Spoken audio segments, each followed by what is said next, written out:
Hello, everybody. We're just waiting for other people to join. Oh, somebody else coming in. Welcome, everybody. Great to see so many of you here and great to see some regular Goldster members as well as new people. Really lovely to see you all today. I'm here today with Anne Sebba, who I first came across her work many years ago when I read her biography of Jenny Churchill. But since then, there have been so many books. So Anne, welcome to Goldster. It's really fantastic to see you. Oh, thank you for asking me. It's a pleasure. And I just need to say to everybody, if I look like I'm crying, I promise you I'm not. I scratched my eye yesterday, so don't think that Anne is being mean to me. I promise she isn't. Though her latest book, I have to say, is very heartbreaking. So maybe I could say I'm crying about that. So we're going to talk about all of Anne's writing career, which has been just a glittering career from Laura Ashley and Mother Teresa up to Wallis Simpson and Ethel Rosenberg, alongside journalism as well. So Anne, would you start by telling us how you got into writing and what was the first book that you intended to write, whether it was the first one you did or not? I have always wanted to be a journalist, and my parents indulged me. I had a toy typewriter when I was 8, and I wrote a local newspaper, which probably had a readership of 2, my parents. But I just thought I was definitely going to work for News at 10 and say, this is Anne Rubinstein, because that was my maiden name in those days, from the Golan Heights. And I do remember being obsessed by that. So I went to university and read history. And since my university was King's College in the Strand, I walked across the road to Bush House with the audacity of youth and said, I'd love to work at the BBC. Can I have a job? And they gave me a job in the Arabic section, filing. I mean, I didn't speak Arabic, but from then on, I could say I've worked at the BBC. So with that on my CV, when I graduated, I applied to Reuters, and I did get a job as a foreign correspondent. And if it sounds boastful, I don't mean it to, but I was lucky because I was the first woman that Reuters took. It was just the time when they realized, oh dear, we'd better take women to be foreign correspondents, hadn't we? So Reuters... That's boastful at all. I think that's something to be hugely proud of. Well done. Well, the other side of the coin is that, of course, I was the first woman they sacked when I got pregnant. Really? 8 years later. They were allowed to do that then, were they? Absolutely. It was wow. Before the Equality Act, and I paid back my maternity leave, and I was heartbroken. I thought I was never going to write again. And we went to live in New York with my baby. And I had met George Weidenfeld at a party when I was pregnant. And I remember very clearly, he said to me, oh, well, every journalist has a book inside them. And I said to him, no, that's a baby inside me, not a book. And he said, well, come and see me next week. So this is a long answer to your question. What was the first book I wanted to write? I had a weekend to think of an idea, and I thought, oh, well, my subject at university was Léon Blum, the French socialist prime minister. I'll suggest that. So all weekend I worked on a proposal, and I went to see George Weidenfeld, and he said, don't really see this one. Have you got anything else? So my first book was about antique needlework, but 40 years later, I wrote this book, Parisienne, which I think you're going to ask me about women in wartime Paris. And I finally got around to writing about Léon Blum, who I had wanted to write about all those years ago. So patience is an attribute. That's actually really interesting to hear, because I think, so many of us have ideas that we want to do and it's just not the right time. And I think it's really good to know that actually things do go in fashions. I mean, they really do in publishing, don't they? There's certain things that are fashionable at the time or not fashionable. And if you can just wait until that time comes, I think that's a really good thing to know about. Well, I think World War II is always of interest, and I often think, oh, surely everything has been said about the war, about the Holocaust, but incredibly, and most people are dying now, so there won't be first-hand accounts, but for Parisienne, I was able to capture women in their 90s, and that really is extraordinary that people felt able to tell their stories in a way that in the immediate aftermath of war they hadn't been. So yeah, you're absolutely right. There is a certain fashion and a certain time that feels right, but you could also miss the boat. It's not the right time. It is. I think there's really no substitute for being able to interview people in person. I mean, a lot of my research is too far back, but every now and then when I'm able to interview somebody, I remember interviewing William Thackeray's great granddaughter. She was 97, and the stories that she could tell me were just absolutely wonderful. And, that would have been lost. I could have seen it written down, but to actually speak to her and talk to her about various people that she knew, long before I was born, was just wonderful and really brought it to life. So being able to interview people for books like Les Parisiennes or That Woman must have been fantastic. Well, that's the journalist in me. I remember talking at one of these events or a literary festival and describing how I had found these secret letters, extraordinary material for That Woman, my biography of Wallis Simpson. And he said to me, but, here at the Daily Mail, that's what we do. We have a story and we immediately think, right, we don't just want to write about the story. Who's the mother, the daughter, the stepsister? So we look for real people. And that's what I did. I found Wallis's stepson. I found the son of Ernest Simpson, who nobody had interviewed before. And it led to the documents and letters. So it's this mixture of needing to have real people, which is the journalist in me. And then, of course, you need archives and diaries, and you need to back it up with facts. Otherwise, nobody would believe you. But that is what I love doing, mixing the two. I think, people often say to me about writing biography, they think, oh, isn't it boring? And I say, not at all. It's like being a detective. It's so interesting finding these things out, discovering stories that have lain hidden for years. I think it's wonderful, and you obviously do as well. Well, it's being a detective, it's being a criminal barrister as well. It's also having empathy, but not taking that too far. You mustn't identify. I mean, a lot of people, the question that they want to ask is, do you need to like your subject? And I don't actually think you need to like them, because I've written several books where I haven't liked the person or haven't loved them, but you feel a duty of care, you feel the responsibility.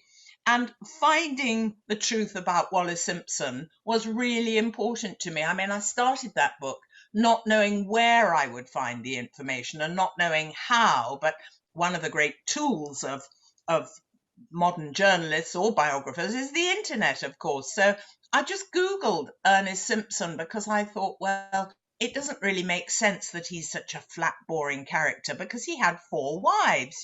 Who were they and what did he know? And was he involved in the whole plan with Wallis too? And of course he was. And once I discovered that Ernest Simpson married Wallis's best friend from school after the abdication, and then I found that this man had gone off to live in Israel and changed his name, and he'd become Aaron Solomons, and he was a free diver. I just thought, I've got to find this man. What does he know? And at first he said he didn't know anything. So my visit to him broadened my life. I mean, it was just absolutely fascinating, because he was living in Mexico at this point, and he was a free diver, and he hadn't known Wallis, but he gave me an address book. And actually, that's where the hard grind comes in. So I followed every single address in the address book, and one of them led to these secret letters. I think the moral of the story is, to anyone about whom I'm writing, don't give me an address book, because I do go through it. and I've had some good luck with address books of people who, you don't expect to be useful, actually. I was very, very lucky in a similar way. A few weeks before I was due to hand in my Princess Louise manuscript, somebody gave me an amazing box of letters that he'd collated in the 1970s when he'd been trying to do a book on Princess Louise. And because she didn't die till 1939, there were many people who knew her still alive, and there's nothing in there. And I went through an absolute goldmine. There were letters from her personal maid. I mean, it was absolutely incredible. And people don't realize what is gold dust to a researcher. Yes. But, we get really, really excited about things. Well, and of course, for biographers of the future, these letters won't be around. But the other address book I had good luck with was Laura Ashley, because Bernard Ashley just said, oh, here you are, go and meet all these people. You know, and there are a lot of aristocrats. And I'm sure he thought that I would actually write a book about this upwardly mobile, extraordinary couple. I mean, I really did think what they created was amazing. And I think Laura is underrated as a British designer of the 70s. She's never been given a retrospective. That's another matter. But tell us about her. For those who haven't read the book, tell us about the story of Laura Ashley. I mean, there was a time in the 1970s when you couldn't go to any British garden party or wedding without seeing people dressed up as a country milkmaid, or, you know, these bizarre frilled clothes with aprons.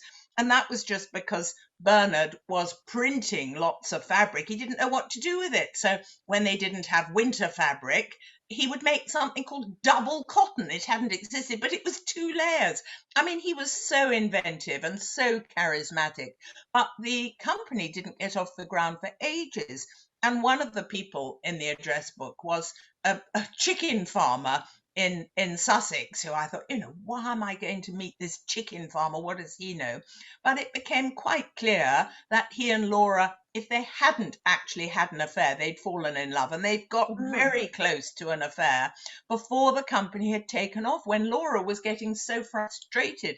I mean, they were both autodidacts, neither of them really educated, but they were determined to do something great. They saw themselves as the rivals of Terence Conran. So I wrote about this low point in their marriage, in their life, and in the business, which suddenly made sense because it was after that that Laura decided she wanted to give the marriage one more go and went off to Wales, and she reinvented herself as Welsh, and the company became Welsh. She based herself at the Huntleth, and she wasn't really Welsh. I mean, she had Welsh blood in her, but that was why. And in order to understand the narrative arc, as we call it, of the Laura Ashley story, I actually needed to meet this chicken farmer who had fallen in love with Laura. So when Bernard read the book, I mean, he stormed up and down and screamed at me and you know, was furious. And then I told him where I'd found the material, and he agreed that actually I could have said much more than I did, and so it was published. Anyway, I moved on. And then was it after Laura Ashley that you did Mother Teresa? Is that right? Was it that way around? It was indeed, although Mother Teresa started because I'd written a children's book about her. It was my very first book between hard covers almost. And so when Christopher Hitchens wrote his ground blistering attack, the publisher said to me, look, the missionaries of charity know you and like you. Will you go and sort out what's what? So that was rather, well, it was an extremely difficult book to write because I didn't want to attack somebody who meant so much to so many people. But by the end of her life, I felt she really had become something that the press had turned her into. And although I didn't agree with a lot of what Christopher Hitchens had said, I thought he was very courageous to look inside this charity many people were giving money to without realizing that actually she wasn't trying to change the lot of the poor. She was giving the same handouts to the same beggars. And once you understood that, the story made sense. So I really wrote it as a debate, really, and I found as many Catholic people to talk about why they didn't like what she was doing with adoption. And, you know, there were grounds for criticizing what the organization had become, given that it was so bloated with money. It could have done a lot to change the situation. She always said, I'm not a social worker, don't expect me to be a social worker. But, you know, people ignored that. And then I really changed tack because, I mean, although I love writing about people who are alive, you do run the risk of having a libel suit if you write. Yes, absolutely. And I am a historian, so I really wanted to go further back. And so tell us who you did next. Well, I wrote a history of women reporters because there were lots of... I've actually written one book about a man, William Banks at Kingston Lacy, because I didn't want to be typecast, but I am typecast now. I'm expected to write about women. So Jenny Churchill was really an important book for me to write because I had a son who was in the army at the time. And I just felt that Roy Jenkins' book about Churchill came out just at the time that Winston himself was voted the greatest Briton. And in this wonderful biography by Roy Jenkins, there was a paragraph, I mean, literally that much about his mother. And the public perception, and this is what I really like doing, revisionism or turning things on their sides, or just taking a new look at a subject we think we know. And Jenny Churchill has always been criticised for being a bad mother to Winston. I think she was absolutely the mother that he needed. And I think as the mother of a soldier, she really deserved a lot more credit for what she did to get Winston's career off the ground. And I know it's Tell us about Jenny. What was she like? Okay, so Jenny was considered one of the dollar princesses, although she never had real money, and she certainly didn't become a princess. She married Lord Randolph Churchill, who was the second son of the Duke of Marlborough. But Jenny was beautiful, Jenny was talented, Jenny was clever, artistic, and believed in her destiny. And she believed that it was her destiny to make a great marriage. And when Randolph died, clearly of syphilis, as the doctors believed, she decided to turn all her energies into Winston, who was 20 at the time, and he was at Sandhurst.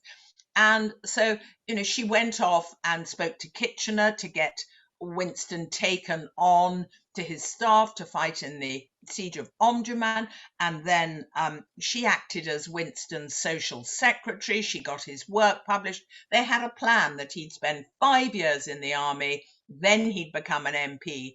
And Jenny was constantly working behind the scenes to promote Winston. And I think, although she died at aged 67, falling down the stairs in 1921, so, I mean, we're just sort of 100 years at the anniversary of her death.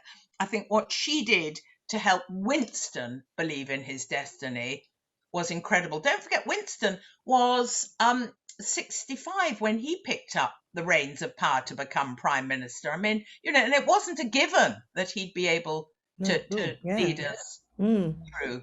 And he was just the right man. And my argument is that it's all the belief in his lucky star and his destiny that Jenny planted in him all those years ago. Absolutely. It is astonishing that there was one paragraph devoted to his mother.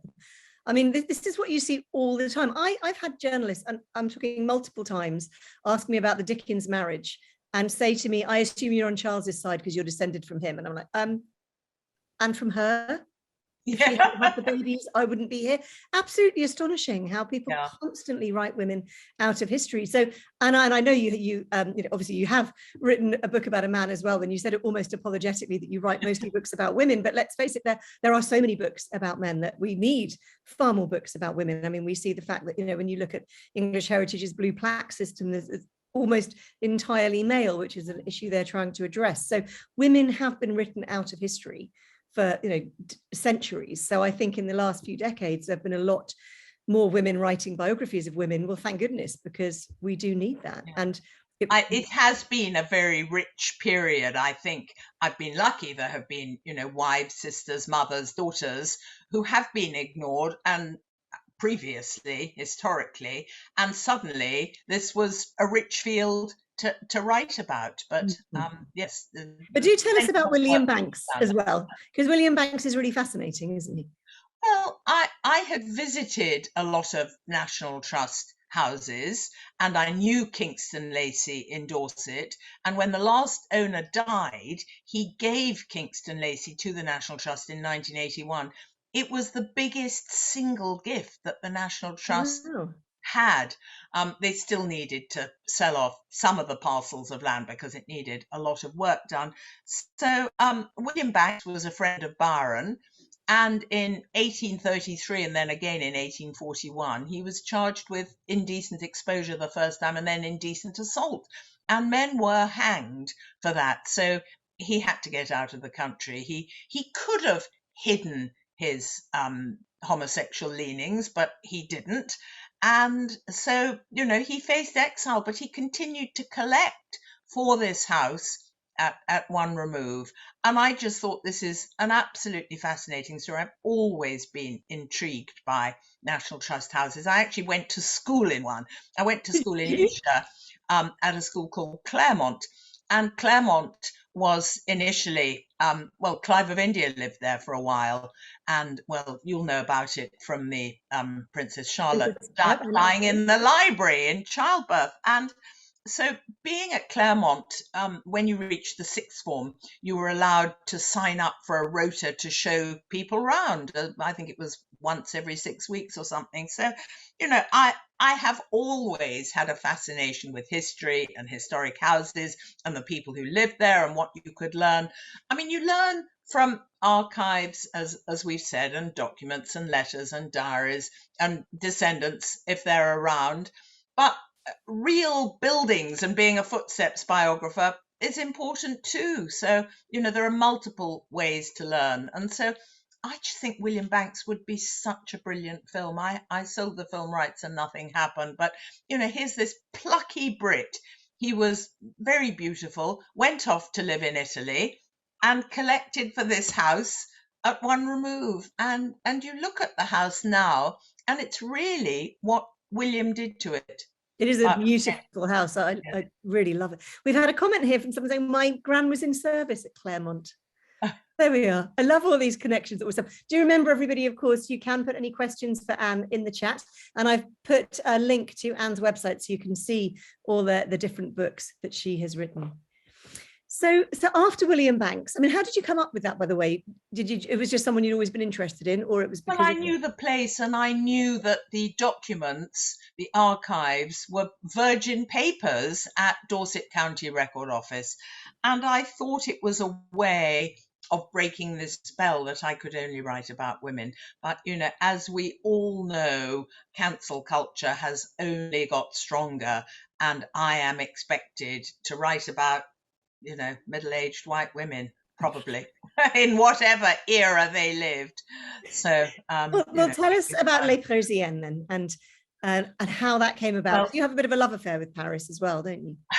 I do love France. I do think that how women behaved during the war has been misrepresented, shall we say. For example, my wonderful 96-year-old mother-in-law, who died just a year ago, had French cousins. She was a reine, so, you know, she did the right thing, wore the right uniform, and she felt her French cousins, as many English people did, had been weak and just given in because, of course, according to the terms of the armistice, they couldn't wear a uniform, they couldn't fight. So unless they ran away and joined and escaped and joined the resistance, which was pretty tough, and often they had elderly parents or children, so it wasn't a choice for many people. Or if they came to England and joined de Gaulle's staff, which was tiny, you know, there were a few options, but not many. So I just wanted to look at what were the options for women. Again, it's sort of turning the story on its head. And it started because of my book on Wallis Simpson.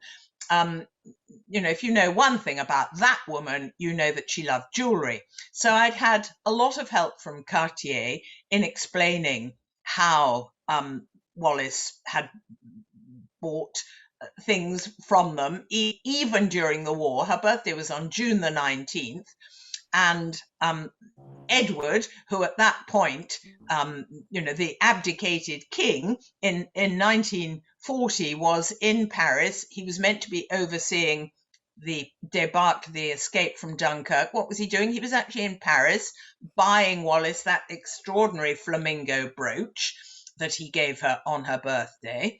And when I discovered that, I thought, you know, how come jewelry shops are still thriving in a time of war? How come fashion and couture and cinema and theatre? And what I learned was that it was a means of survival for many women, that the French chambre syndicale it existed in order to give work to thousands of probably East European Jewish women who had come with their talents, their particular talents for beading or smocking or inserting pleats or zips. And in order to keep the couture industry going, this man Lucien Lelong had to find work for them, and people had to buy. So it was mostly the French Gestapo or their wives and Nazi wives. But once I understood that what people initially might have thought of as collaboration wasn't really collaboration, it was a means of survival. And what would we have done? We weren't occupied. So it's very hard to imagine how you'd live if you were occupied by the Nazis. You might just turn the Gothic road signs the wrong way round, or you might actually join an underground organization. But as I say, I don't think it was that easy. And one of the things I found that French women did was to embrace this idea that we are not going to have the Nazi jackboot preventing us from looking stylish. We're going to look as good as we can to show the Germans they haven't conquered our soul, and we're going to carry on. And so looking chic, looking like a Parisienne, actually became a form of resistance. And I found some people made tricolor buttons, or, there were small details that enabled them to believe we are going to come through this. So how women survived during the 4 long years of occupation was not straightforward. And I found that one of my most fascinating books, actually, to research. It is really fascinating. Gosh, I could talk to you for hours and hours about this. So anyway, you mentioned Wallis, That Woman, the title of your book. Tell us about Wallis Simpson. I mean, I was also wondering, because I find it's very difficult to write about somebody I don't like, and I really appreciate you're saying it's kind of historic document and it's a duty of care. Did you like Wallis more when you started writing it? Did your opinion change about her? How did you first think you would write about her? Wallis is hard to like. I mean, I think she deserves to be understood. What I discovered was that her father had died when she was just a few months old, and her mother had tried really hard to have an independent life. She'd run a restaurant, she'd sold embroidery, but she'd never had much money. And although she'd married twice subsequently, there was never any money. So insecurity and fear of insecurity and needing to have a man provide for you was sort of baked into Wallis's psyche. At the same time, she didn't trust men because she'd learnt that from her mother. Just when you need them, they won't be there. And she'd learnt it from a dead father's brother who looked at her uncle, who paid for them to go to school. Without him, she wouldn't have had anything.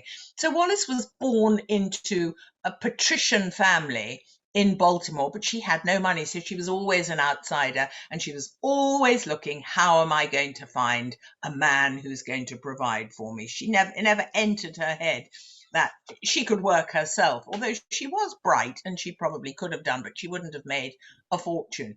So I guess I started by feeling sympathy and understanding for Wallis once I understood that she wasn't pure evil, and what motivated her was this need for security, but she was manipulative. Of that, there's no doubt, and she was manipulative from a young age. So what I actually discovered through these letters that I was telling you about before, that I discovered by going off to Mexico to stay with a strange man in the desert, I mean, really, that is an adventure that I would be beside myself with fury if either of my daughters undertook. We had a machete, enough water for 4 days. I mean, there were moments when I didn't think I'd survive, but I did. And my life is enriched by meeting eccentric people that, you don't meet in a daily existence. So anyway, what these letters indicated is that Wallis never really loved the Prince of Wales as he first was, and then the Duke of Windsor, briefly the King in the middle. She enjoyed the jewellery and the furs and the leg up in society, but she was convinced that society, the courtiers, would get rid of her, because dumping a mistress, especially a mistress who had 2 husbands, was what happened in English history. So she thought she'd then go back to Ernest, good, solid Ernest, who didn't set her heart on fire, but she loved him. Good, solid Ernest, who didn't have as much money as she would have liked. I mean, be careful what you wish for. If you play with fire, you get burnt. But the reason it turns the story on its head is that she tried to leave the king. As soon as he became king in January 36, she wanted out and she was not allowed out. He was the one hunting her. And that's why it's a very different story. It's always told as the woman who wanted to be queen. She did not want to be queen. And these letters make it very clear. She didn't like the hard work involved in being queen, the responsibility. She was not really in love with Edward. She was just enjoying having a good time. She was a good time girl who got her fingers burnt.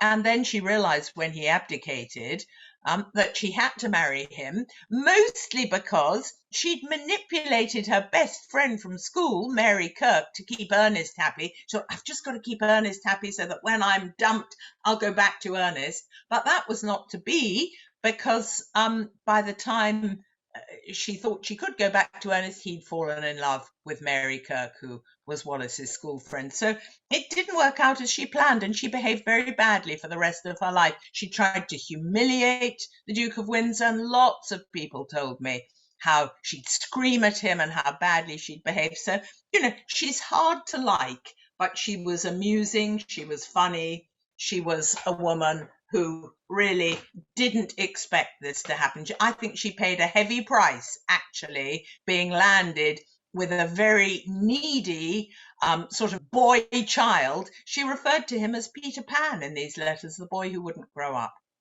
I found it such a compelling book. I mean, it was a story that I just wanted to keep reading. And I was fascinated by, as you said, the kind of abusive relationship I hadn't realized before. Here it is, that woman, really fascinating. And it's also available on Kindle and Audible as well, isn't it? Just such an intriguing story. And I hadn't realized just how manipulative she was, how cruel she was to him. It was quite shocking. And also, tell us about the rumors of, I don't know if we're even allowed to use this word anymore, hermaphroditism. So talk to us about that. I don't think one can actually know, but you see, it arose because people thought, well, here's this woman who looks very male, and what on earth can possibly be her hold over the Prince of Wales? The Prince of Wales, who used to be handsome and charming when he was young, his beauty rather corroded by this point, by the time he was 40, but he could have had anyone, he could have had a pretty pink English rose, and he picked this masculine looking woman. So the rumors started, and I do talk in the book about the medical evidence that possibly she was born without a womb and with certain other characteristics that would have been exciting in terms of their sexual relationship. But actually, I think it's much more interesting as not purely a sexual story, but a psychosexual story.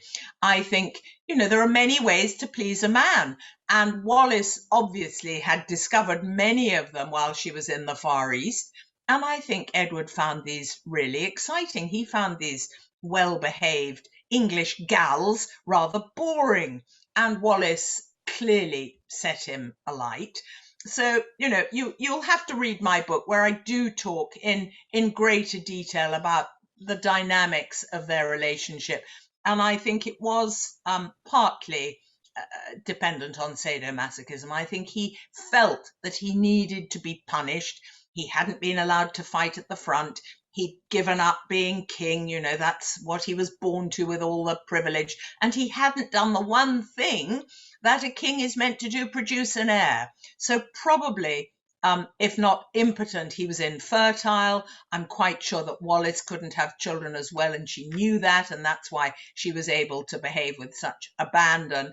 So the pair of them really worked together, but I think it's much more complicated than in a soundbite I can explain the nature of their relationship. And in a way, that is why it's so intriguing. Many people noticed how she would humiliate him and then would disappear into the bedroom and he'd be forgiven and it would all be sublime. So, it's a complex relationship.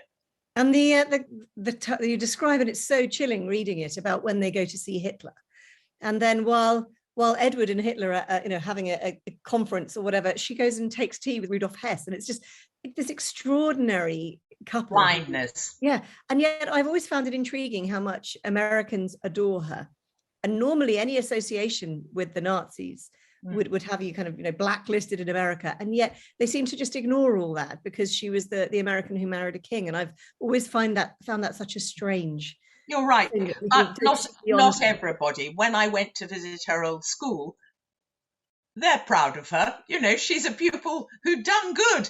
But there are also people in Baltimore who can't forgive that she shook Hitler's hand, that photograph that came back to bite her, you know, smiling and curtsying.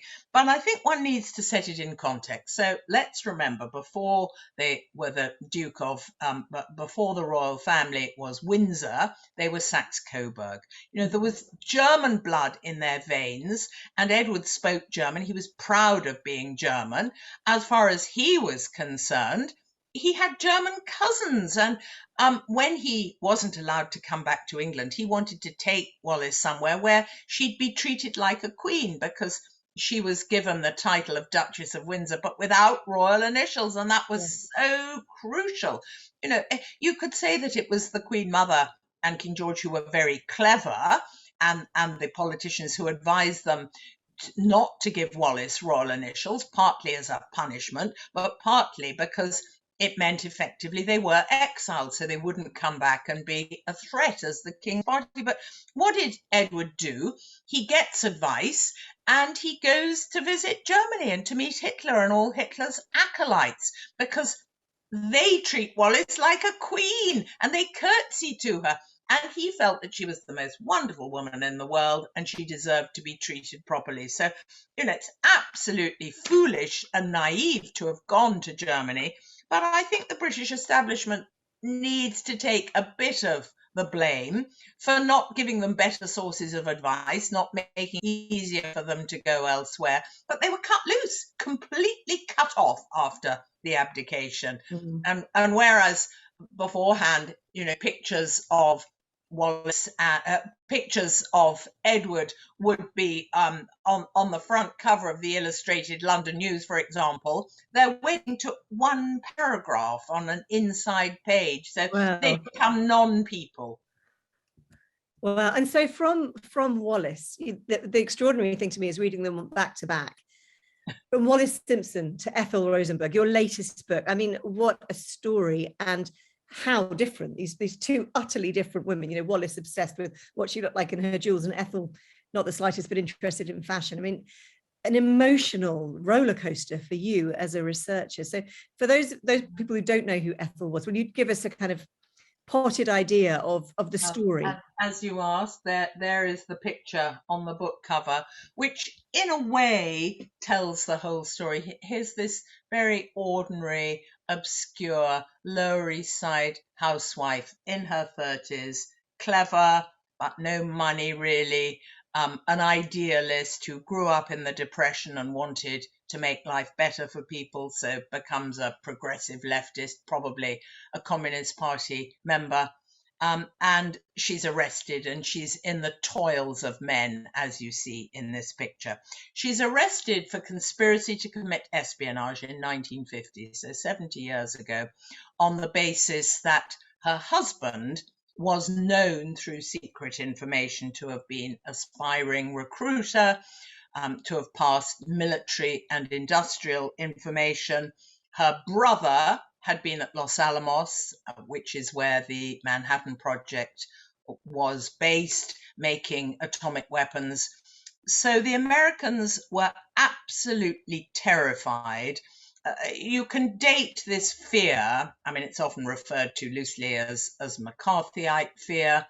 McCarthy was convinced that there were communists everywhere. But really from 1945 onwards, the minute the war ended, the Soviet Union began a sort of expansionist policy. But specifically in 1949, they exploded a bomb, an atomic bomb, and the Americans had not expected that the Russians would have atomic power. So there was a mad search to find, well, there must have been spies who gave it to them. Now, there were spies, and one of the principal spies was actually Klaus Fuchs, who was in England. But the British dealt with Klaus Fuchs in a very different way, almost embarrassed. They just gave him 14 years, which is the maximum in England for espionage. But the Americans wanted to show the world, we are not going to have communist spies. We're going to treat them robustly. Communism is going to be given short shrift. And in fact, Julius, there was some evidence against Julius. He had a code name, but in this secret information, they knew perfectly well there was no evidence against Ethel, but they brought her in to act as a lever against Julius, hoping that any mother, and she was a 30-year-old mother with 2 small boys who she hadn't been able to say goodbye to, surely she'll say anything, she'll confess to anything just to get out and look after her boys. But in fact, she never gave away names. She wasn't part of the spy ring, and she never confessed. She never blamed her husband. They thought they would get out, but in the event, they were killed 3 years later, and Ethel had 2 years in solitary confinement. It's just a heartbreaking story, and it raises so many questions about, the people who actually perform the execution and all those kind of things, because it's such an alien world to us here in the UK to have the death penalty. Luckily we haven't had it for a long time, and someone of my generation is just a weird thing that this could happen. And as you say, this young mother who had these 2 little boys waiting for her. If we think of, the connotations today, it's just heartbreaking. And yet society really felt that she was such a danger, such a threat to the fabric of American life, which is just astonishing. 70% of Americans believed they should be electrocuted. And even if they had any doubt, the idea was, well, she's a communist, so obviously she's a danger to America. Even if there's any doubt, it's better to kill her. And that's how the one remaining member of the jury who wavered on finding her guilty had been won over. There was an idea that because she was 2.5 years older than Julius, she was obviously the ringleader. I mean, there was no evidence for that at all. It is part of the misogyny of the era. You see it in so many places. So the only evidence that was used against her was the perjury of her brother, who invented a story to say he'd seen Ethel type. Yes, tell us about David. This is extraordinary. Well, David, her brother, was at Los Alamos, and he and Ruth, his wife, were definitely spies. There is evidence against them, but David did a plea bargain with Roy Cohn, the obnoxious 23-year-old prosecutor, in order that he'd get a lesser sentence, and his wife was never indicted and allowed to stay at home and look after the children. He told a story that he'd seen Ethel type up incriminating notes, which was the overt act that the authorities needed. And he admitted when he came out that he'd made it up, and he had no remorse at all. But you see, this typewriter was such a clever story because typing was something everyone in America could identify with. If Ethel was subversive, if she was transgressive, and she was using a typewriter, a secretary was something that everybody had in their lives. And if you couldn't trust the woman doing the typing, this was impossible to contemplate. So it was a very clever piece of perjury that they indulged in. The government knew that there was no evidence against Ethel. And I often say if my book is about one thing, it's about the importance of the rule of law, because the perjury was just one element of what made this a corrupt trial. Ethel remains the only American woman killed for a crime other than murder. The authorities, the FBI and the lawyers knew that there was no evidence against Ethel, but they thought right up until the last minute that she would talk and give away names, and she just hadn't been part of the circle. She knew what her husband was doing, and she probably approved, but that is not a crime. They needed this overt act, which was invented. And so, as the Deputy Attorney General said in the end, she called our bluff. But I mean, it was a pretty gruesome bluff. Yeah. and the two boys were 10 and 6. And amazingly, they have grown up into fine, upstanding professors who have families of their own, and who respect their parents. I mean, they were lucky to be adopted by an incredible couple. They always say, I think we won the lottery in terms of adoptive parents. But, And what was their response to your book? well, that's very interesting. When I began, I didn't really want to write an authorized biography. I thought my independence would be questioned, and I didn't know what I'd find. I mean, I did really admire Ethel. I felt she was a very courageous woman who was tarnished by the times, and who was betrayed by her family, by the press, by the government, by the Communist Party. She was betrayed by everybody, and betrayed by the legal system.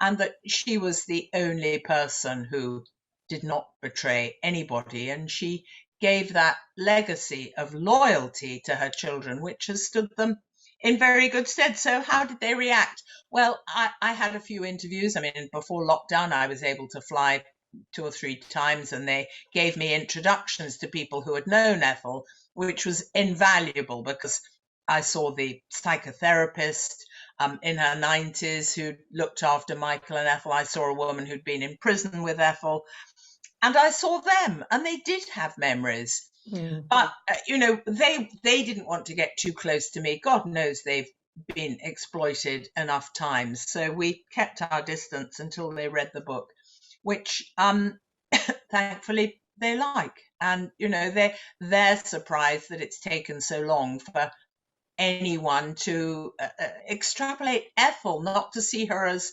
this indissoluble part of a couple. If people know about this story, they say to me, the Rosenbergs, those spies. Or the other thing that people often know is the first line of Sylvia Plath's novel, The Bell Jar, which is, it was a queer, sultry summer, the summer they electrocuted the Rosenbergs. So people know about her death, but they don't know about her life.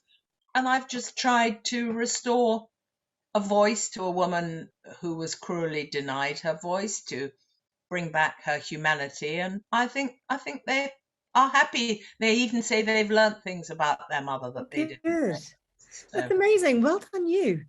We've got a comment in the chat who says, Carl Fuchs lived in Ruislip, a short distance from my uncle.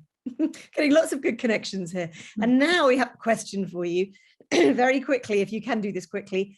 Looking back at the Wallace and Edward thing, how does this compare with the current treatment of Harry and Meghan, also of Prince Andrew? Oh, I really hate these comparisons, because so much is different. I mean, first of all, Edward was heir to the throne. He'd been groomed to become king. Harry was 6th in line. He was never going to be king. So it's not as if he had the same responsibility. So I think that's the big difference. Secondly, divorce was such a huge issue in 1936. And if Edward had married Wallis, a twice divorced woman, it would have been a collusive marriage. It would have been against the law. In fact, Edward was breaking the law by, agreeing to the divorce, which should never have gone ahead, because Wallis didn't have adequate grounds for a divorce according to 1936 terms. So the Archbishop of Canterbury was quite right to worry about anointing a king to uphold the law of the land, when he was actively subverting the law of the land to get Wallis her divorce when she was committing adultery and denying it. So, all these differences, I think, make Harry and Meghan's story completely different. I just think, cut him some slack. I agree. He's and I think comparing Meghan to Wallis is really unfair as well. Yeah. I think, they're totally different personalities, I think. But it's just irresistible to look at the fact that she's American and divorced, but it's not the same story. I think Meghan really has something to give the world. Let's wait and see. And sadly, Wallis just wasted her time and did nothing. Yes.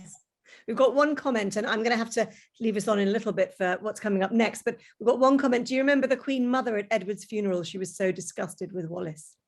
I absolutely do. And you only have to look at her eyes in that picture. And I think that says it all. But yes, I think the Queen Mother probably gave as good as she got. I know she did not want to become to be in the public eye, but I think once she was, and she realized how the British people adored her, she grew into that role, and there was plenty of room for some forgiveness of Wallace, but it was never going to be forthcoming. No. Thank you so much. We'll come back to you in just a second, but just to tell you what's coming up on Goldster. So tomorrow I'm back again with Inside Story, and I'm talking to Damien Lebas, really fascinating author. And his latest book is The Stopping Places, A Journey Through Gypsy Britain. And he grew up, he describes himself as a gypsy growing up in a large gypsy family. He's a fluent speaker of the Romany language. He's studied theology. He's really fascinating. And this book looks at the trails that the gypsies traditionally followed throughout the UK. And he's going to talk about the use of the word gypsy as well, and how in some Roma communities it's really disliked, and how in the UK he wants it to be acceptable. So I think it's going to be a really fascinating story. He's a very interesting speaker, and I think you're going to love him. So, and then next Thursday, Humphrey is back with Lena Sisko, who is the ex-Navy interrogator in Guantanamo Bay and the author of You're Lying. It's going to be a really fascinating session as well. And then on Friday next week, the 25th of February, we've got Book of the Month, which is Humphrey again, and he's doing The Hunt for Red October. So do make sure you've read that by next Friday, the 25th. And then I'm back on Thursday, the 3rd of March, talking to Nicola Bowman, the founder of Persephone Books and a writer herself. She's so intriguing. And if you don't know Persephone Books, you're going to love it by the end. It's such a wonderful little publishing company that has produced and bookshop that has produced some really fantastic books, looking back at writers who were unfairly forgotten and bringing them back into prominence. Then on the 4th of March, Humphrey is interviewing Carol Walker, the author of Lobby Life. And just to let you know that on the 10th of March, I'm interviewing a friend, actually, Tobias Jones, who is a great writer. He lives in Italy, and he's written some wonderful books about Italy and the UK, including his most recent book, Ultra, The Underworld of Italian Football. He's very brave. He goes into all these mafia subjects, and also a book called The Dark Heart of Italy. Apparently Berlusconi hates it. So he's really intriguing. Do come along to all of these events. And of course, don't forget PPG. We've got PPG coming up. If you didn't see my one this week with Pete Langman, it's available to watch on Catch Up. And coming up next, you've got Rosie Stancer, who, of course, as we know, is our resident presenter and a solo polar explorer. She is interviewing the war artist Arabella Dorman on the 22nd of February. And then we've got more coming up in March. So thank you, everybody, for coming along. And thank you, Anne. This has been an absolute joy. Can I ask you, if you had to pick, and I know this is really hard, who's your favorite subject that you've written about? Oh, it's like asking a mother who's your favorite child, but I'm very clear at the moment it's Ethel Rosenberg.